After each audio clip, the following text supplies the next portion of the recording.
ஒரு வீடு நீங்க இன்னைக்கு வாங்கிட்டீங்க, ஆனா 20 இருந்து 30 வருஷம் சென்று அந்த வீடை வித்தா நான் காசு பார்க்க முடியும். ஆனா அந்த டைம்ல அந்த வீடு தெருவாயிரும். நான் யாருக்கிட்ட தான் விக்கிறது அப்படின்ற ஒரு கேள்வியோட இருக்கீங்களா? எப்படின்னு தெரியுங்களா? இதுக்குதான் என் பிளாக் சேல்ஸ்னு ஒரு விஷயம் இருக்கு. ஒரு சில டெவலப்பர்ஸோட ப்ராஜெக்ட் பாத்தீங்கன்னா ஒரு கொண்டோவா இருந்துச்சுன்னா ஒரு 30 வருஷம் 40 வருஷம் வீடு ஆன பிறகு அவங்க என்ன பண்ணுவாங்க, அந்த மொத்த கொண்டவையும் தனித்தனியா ஓனர் ஒரு வீடா வெளியாள்கிட்ட விக்கிறதுக்கு பதிலா இன்னொரு டெவலப்பர் கிட்ட அப்படியே வித்துருவாங்க. இப்ப அந்த டைம்ல அந்த கொண்டோட வேல்யூவேஷன் ஒரு 100 வீடு இருக்கு, 100 மில்லியன் ஓடுதுன்னு வச்சுக்கோங்க. இப்ப ஒரு வீடா அவங்க தனித்தனியா விக்கிறதுக்கு டைம் ஆகுதுன்றதுனால இந்த மொத்த கொண்டவையும் 100 மில்லியனுக்கு வித்து மேனேஜ்மெண்ட் என்ன பண்ணுவாங்க, ஒரு வீட்டுக்கா பிரிச்சு கொடுத்துருவாங்க.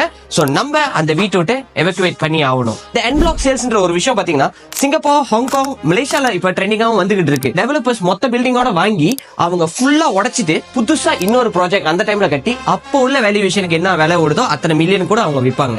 இதுதான் இந்த என் பிளாக் சேல்ஸ். எல்லாம் என்ன நினைச்சுக்கிறாங்கன்னா, இன்னைக்கு சொல்றாங்க ப்ராப்பர்ட்டி இன்வெஸ்ட்மெண்ட் வாங்கணும், வீடை வாங்கணும், 20 வருஷம் சென்று சம்பாதிக்கலாம் அப்படின்னு.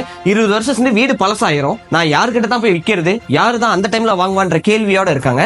அதுக்கான ஒரு பதில் தான் இந்த வீடியோ. அப்படி நான் சொன்ன இன்ஃபர்மேஷன் உங்களுக்கு ஒரு யூஸ்ஃபுல்லான இன்ஃபர்மேஷனா இருந்துச்சுன்னா உங்களை சுத்தி இருக்கிற ஃப்ரெண்ட்ஸ் அண்ட் ஃபேமிலி மெம்பர்ஸ் எல்லாருக்கும் ஷேர் பண்ணுங்க. அவங்களும் இந்த என் பிளாக் சேல்ன்ற ஒரு விஷயம் ப்ராப்பர்ட்டியில இருக்குன்னு தெரிஞ்சுக்கிட்டோம்.